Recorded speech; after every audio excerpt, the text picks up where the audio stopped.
Today I am going to be priming some items to paint on, as well as adding a finish to a couple of paintings. So, the products that I'm using are the Liquitex Basic Acrylic Gesso. After that, I applied the Daniel Smith Watercolor Ground and layer that up. And then I'm also going to be using Liquitex High Gloss Varnish, as well as Dorland's Wax Medium as a way to finish off my wood pieces. I am going to talk about how I apply a finish to my pieces, as well as how I prime my different things that I'm going to be painting on, and a bit of my artistic process. First, we're going to talk about priming items to be painted on. This is a plexiglass frame, and I thought it would be really cool to make this little floating painting inside of it. However, you can't use gouache just straight up on glass because it will end up flaking off, so you normally have to use gouache on paper. However, Daniel Smith makes a watercolor ground that can be painted onto a plethora of surfaces that once it's dry, you can actually use watercolor and gouache on it, just like a normal piece of paper. The first thing that I would recommend that you do is to tape off any areas that you don't want covered in this stuff. It can get kind of messy, and you definitely don't want to get it on there because this stuff dries very hard and it's very difficult to get off. This is also a disclaimer: if you're painting on a surface that is non-absorbent and non-porous, like glass or metal or plastic, the bottle of the container of stuff actually tells you to abrade it, which essentially just means take some sandpaper to it and scratch it up so that it has something to cling to. Now, if you've already taped off what you need to tape off and you've already sanded the piece if it needs it, you can go straight in with a watercolor ground. However, personally, I think that it can apply a little bit patchy, so if you want a completely solid white background to start with, I would recommend applying a couple of coats of gesso and then going in with the watercolor ground. To get this to apply really smoothly, I used a wide brush and I went from top to bottom, let that layer dry, and then went from left to right. And then I repeated those steps. Adding a finish to gouache is very similar to how you would add a finish to a watercolor painting. However, not many people actually know about this, at least in my experience.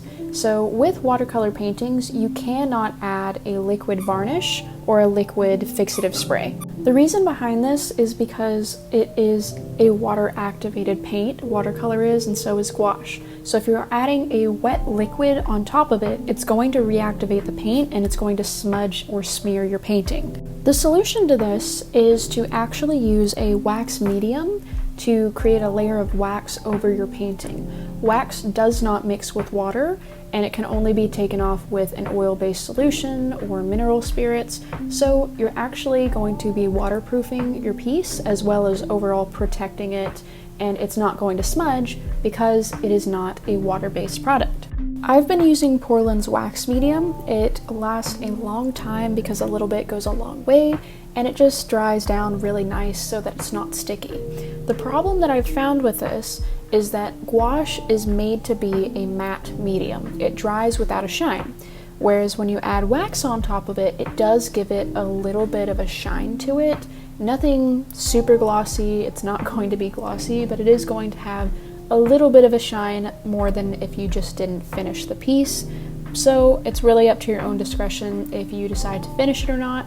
I just know for me, I plan on selling these little wood slices, and I want to make sure that they're going to be as long lasting as possible. When it comes to these wood slice paintings, there's another thing that I do to finish the piece, and that is to use a high gloss varnish on the outer rim where the bark is. I found that doing this prevents any of those crumbly bark bits from falling off, and it also seals it and makes it look really nice. It brings out the color of the wood, and overall it just looks very nice and professional. So that is how I prime and add finishes to my gouache paintings.